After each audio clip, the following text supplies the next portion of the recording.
Hello, हम लोग class 10 UP board exam 2023 की जो तैयारी कर रहे हैं, जो आपका एग्जाम हिंदी का होने वाला है 16 फरवरी को। उसमें जो ग्रामर के हिंदी में जो ग्रामर है, व्याकरण है, उसके जो इम्पोर्टेंट पोर्शन है जो आपके एग्जाम में आएंगे उससे नंबर कंफर्म है। टॉपिक हम पढ़ ले रहे हैं जिससे कि आसानी हो कि आप अच्छा नंबर ला सकें। इसमें रस के बारे में भी पूछेगा, करुण रस और हास्य रस, दो रस के बारे में पढ़े पूछेगा आपको। तो वही दो रस आपको हाई स्कूल में पढ़ना है। तो आज हम क्या पढ़ेंगे, रस के बारे में पढ़ेंगे और करुण रस और हास्य रस के बारे में पढ़ेंगे अच्छे से, कि जिससे कि आप अच्छे से लिख सकें और आपको एग्जाम में आसानी हो, अच्छे नंबर आप ला सकें। पहले करुण रस या हास्य रस हो, कोई भी रस हो, तो उसे पढ़ने से पहले पहले हम जान तो लेते हैं कि रस कहते किसे हैं। रस आखिर चीज क्या है, पढ़ रहे हैं कि रस रस किसे कहते हैं। रस का मतलब क्या होता है कि कविता के पढ़ने अथवा सुनने से या नाटक आदि को देखने से जो आनंद प्राप्त होता है उसे रस कहा जाता है। क्या कहते हैं, रस कहते हैं। रस को काव्य की आत्मा भी कहा जाता है। जैसे कि आपने कपिल का शो देखा है, जो कपिल का शो देखते हैं तो कितना अच्छा लगता है, जो आपके मन में क्या होती है वो आनंद आता है, आप उसे देख के अच्छा लगता है आपको।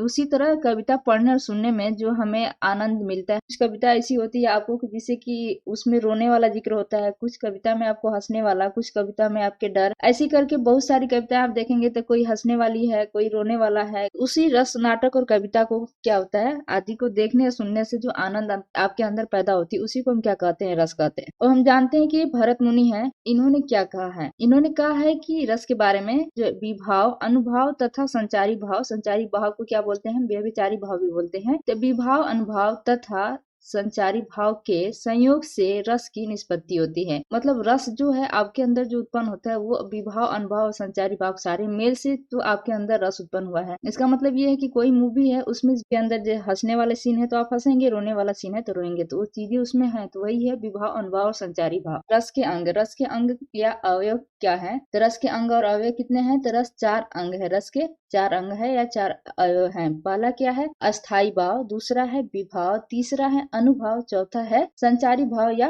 व्यभिचारी भाव। अब हम जान लेते हैं इन चारों के बारे में कि ये चारों चीज क्या है, इसे हम समझ लेते हैं। अस्थाई भाव क्या कब होता है, अस्थाई भाव किसे कहते हैं। तो पहला है अस्थाई भाव किसे कहते हैं, या अस्थाई भाव का अर्थ क्या होता है कि मनुष्य के हृदय में कुछ भाव अस्थाई रूप से निवास करते हैं और अनुकूल मानसिक परिस्थितियों में कोई एक भाव मन पर छा जाता है, ये भाव अस्थाई भाव कहे जाते हैं। हॉरर मूवी देखेंगे तो आपको कुछ समय के लिए क्या होता है, डर लगने लगता है, तो इसीलिए बहुत लोग तो रात में देखते ही नहीं, क्योंकि वो डरने लगते हैं। तो क्या होता है, उनके मन में वो छा जाता है, वो पूरी रात डरते ही रह जाते हैं। अब आते हैं अस्थाई भाव कौन कौन है उससे जान लेते हैं। अस्थाई भाव 11 है, नंबरिंग यहाँ से करेंगे आप तो पहले यहाँ पे मैंने लिख दिया अस्थाई भाव, यहाँ पे लिखा है रस, फिर यहाँ पे अस्थाई भाव, यहाँ पे लिख दिया रस। अस्थाई भाव कौन है, अस्थाई भाव में है रति, रति को क्या बोलते हैं, प्रेम, रति भी कह सकते हैं या प्रेम भी कह सकते हैं। ये इसमें अस्थाई भाव जो है इसका रस कौन सा होता है, श्रृंगार रस होता है। और दूसरा अस्थाई भाव शोक, शोक है अगर अस्थाई भाव, तो ये रस कौन सा होगा, इसका करुण रस होगा। इसका मतलब कह सकते हैं करुण रस का अस्थाई भाव क्या होता है, शोक होता है। उसी तरह निर्वेद, निर्वेद का रस क्या होता है, शांत रस। चौथा है क्रोध, क्रोध में रस कौन सा होता है, रौद्र रस। और उत्साह, उत्साह अस्थाई भाव का कौन सा रस है, वीर रस। और हास, अस्थाई भाव क्या है, हास है, और इसका रस क्या हो गया, हास्य रस। इसका मतलब क्या हो गया, हास्य रस का अस्थाई भाव क्या होता है, हास होता है। उसी तरह आते हैं अस्थाई भाव भय, भय में कौन सा रस है, भयानक रस, भयानक रस में अस्थाई भाव क्या होता है, भयानक रस का भय होता है। उसी तरह है जुगुप्सा, घृणा या ग्लानि हो उस समय तो कौन सा रस उत्पन्न होता है, विभत्स रस होगा। अस्थाई भाव विस्मय या आश्चर्य, उस समय कौन सा रस होगा, अद्भुत रस। वात्सल्य स्नेह अगर अस्थाई भाव हो तो उस समय कौन सा रस होगा, वात्सल्य रस। देव विषय कृति या अनुराग, उस समय कौन सा रस होगा, भक्ति रस। या भक्ति रस में कौन सा अस्थाई भाव होता है, तो देव विषय कृति या अनुराग। दूसरा है विभाव, विभाव किसे कहते हैं कि अस्थाई भाव को जगाने वाले कारण को विभाव कहते हैं। विभाव दो, विभाव के जो होते हैं वो दो स्वरूप होते हैं। पहला है आलंबन विभाव, दूसरा है उद्दीपन विभाव। आलंबन विभाव किसे कहते हैं कि जिस व्यक्ति अथवा वस्तु को लक्ष्य करके अस्थाई भाव जागृत होता है उसे आलंबन कहा जाता है। इसे समझने के लिए क्या समझ सकते हैं कि कोई आपका शत्रु हो या दुश्मन हो, उसको आप अपने आगे देखेंगे तो क्या हो जाएगा, आपका क्रोध जाग जाता है, तो आप क्रोधित हो जाते हैं। और तो शत्रु को देखकर क्रोध जागा तो क्रोध जो हो गया आपका अस्थाई भाव हो गया, और इसे जगाने वाला जो शत्रु है वो क्या हो गया, आलंबन हो गया। मतलब शत्रु को देखने पर ही आपको क्रोध आया है तो उस समय शत्रु क्या हो गया, आपका आलंबन हो गया। लेते हैं उद्दीपन। उद्दीपन विभाव क्या होता है कि अस्थाई भाव को उत्तेजित करने वाले कारण कारण उद्दीपन कहे जाते हैं। इसे समझने के लिए हम समझ लेते हैं, जैसे कि आपका शत्रु जो है, आपका दुश्मन, वो आपको देखकर मुस्कुराता है या कुछ कटु वचन कहता है आपसे, जिससे आपका क्रोध और बढ़ जाता है। आप तो क्रोधित थे ही, उसके बाद आपका क्रोध और बढ़ जाता है। तो वो क्या कर रहा है, ये उद्दीपन का काम कर रहा है। ये शत्रु का मुस्कुराना और उसका कटु वचन कहना क्या काम कर रहा है, आपका उद्दीपन का काम कर रहा है। अब तीसरा है अनुभव। अनुभव किसे कहते हैं कि जिस व्यक्ति के हृदय में अस्थाई भाव जागता है उसकी चेष्टाएं अनुभव कहलाती हैं। जैसे कि कह सकते हैं कांपना, आंसू आना, हकलाना आदि। जैसे कि आप कोई देख रहे हैं, जैसे कांप रहे हैं या कोई ऐसी सीन देख रहे हैं जिससे कि आपके आंसू निकल रहे हैं, तो वो क्या हो गया, आपका अनुभव हो गया। जैसे आप मूवी में। अब आता है चौथा संचारी भाव। संचारी भाव को व्यभिचारी भाव भी बोलते हैं। ये किसे कहते हैं कि जो भाव कुछ समय के लिए उत्पन्न होते हैं, अस्थाई भाव को पुष्ट करते हैं और विलीन हो जाते हैं, उनको संचारी भाव कहते हैं। इसकी संख्या जो होती है आचार्यों ने 33 मानी है। संचारी भाव का मतलब क्या है कि कुछ लोग के, जैसे कि एक बाइक देखेंगे कि किसी का एक्सीडेंट हो गया या उसके घर में कोई ऐसी दुर्घटना हो गई जो नहीं होनी चाहिए थी, तो उस समय क्या होता है, लोग देख के सुध-बुध अपना खो जाते हैं। जैसे उन्हें शॉट लग जाता है या कह सकते हैं बेहोश हो जाते हैं, तो क्या है, संचारी भाव है आपका। पढ़ लेते हैं करुण रस और हास्य रस किसे कहते हैं कि बंधु विनाश। बंधु जो भी आपका साथी हो, बंधु